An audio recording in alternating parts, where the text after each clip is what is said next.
Well, morning everyone. Excuse me. Welcome to the first of my daily ForBritain webcasts. I'll be popping in every morning at about 11 o'clock, and I will, of course, tweet this out later. A couple of things I wanted to talk about this morning. For the most part, I'd like to talk a little bit about UKIP. And the reason I want to talk a little bit about UKIP is because I'm continually hearing of people and from people who are feeling somewhat disillusioned with UKIP at the moment and feeling politically homeless. That's a phrase I keep hearing. Now, there is absolutely no need, of course, for UKIP's decent grassroots members to be politically homeless. ForBritain is waiting.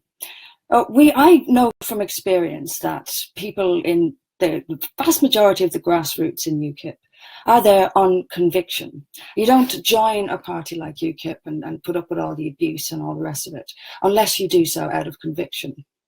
Now, the people who joined ForBritain, who came with me from UKIP and who joined it from other places, did so out of conviction.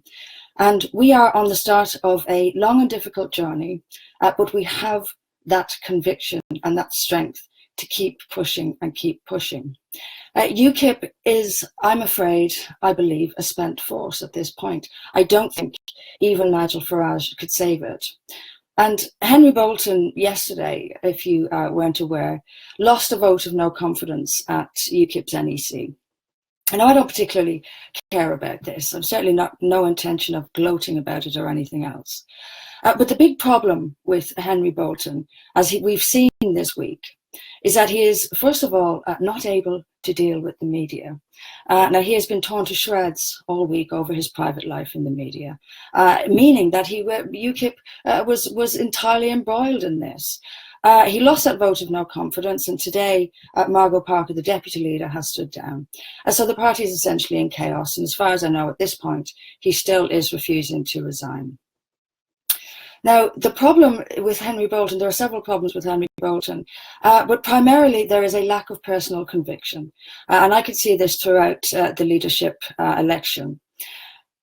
He's not able to deal with the media because he's unable to come up with answers himself. This is what I get from it. And this is particularly important when it comes to political arguments, of course. And we keep hearing from Henry Bolton that we need to start making arguments against the European Union. And yes, we do. However, I notice that he tends to stop short of actually supplying any. Now, what we are hearing consistently and constantly in the pro-Brexit argument is big economics and world trade.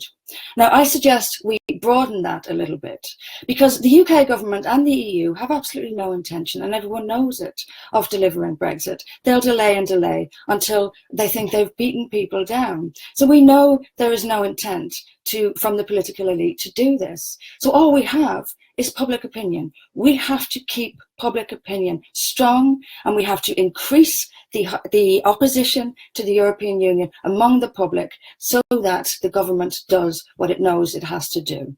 The only way we'll get Brexit is through public opinion.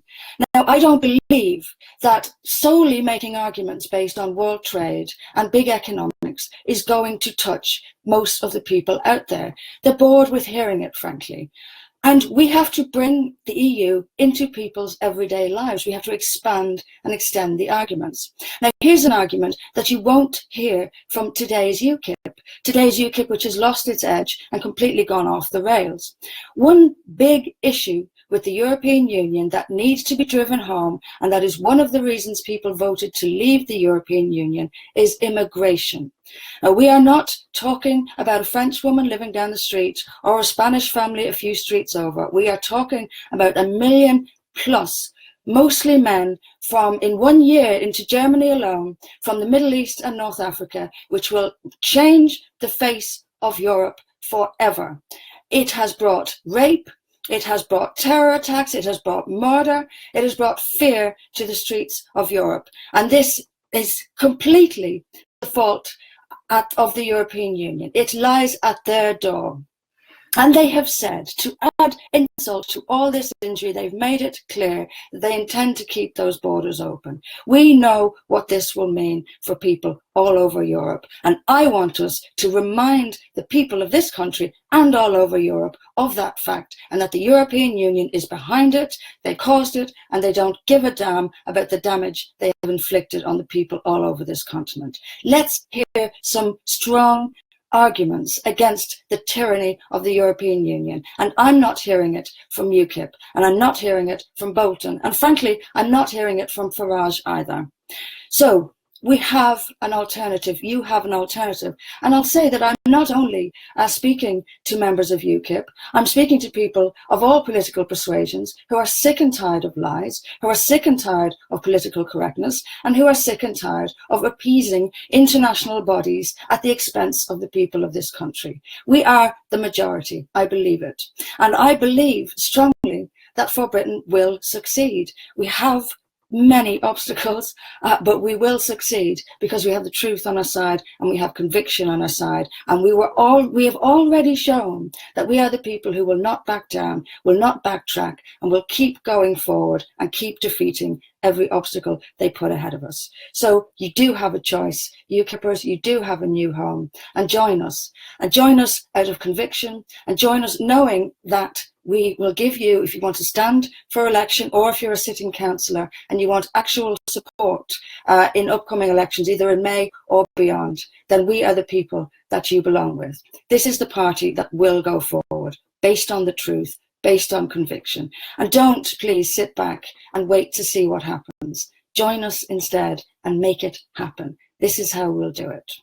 So I'll leave it there for today. I'll be back tomorrow again at 11, and I'll give you an update on our first planned public meeting in Plymouth, which is, let's see, still due to go ahead on Thursday, but I'll have some updates on some interesting developments on that. So I'll see you back here tomorrow at 11, and take care until then. We will make America great again.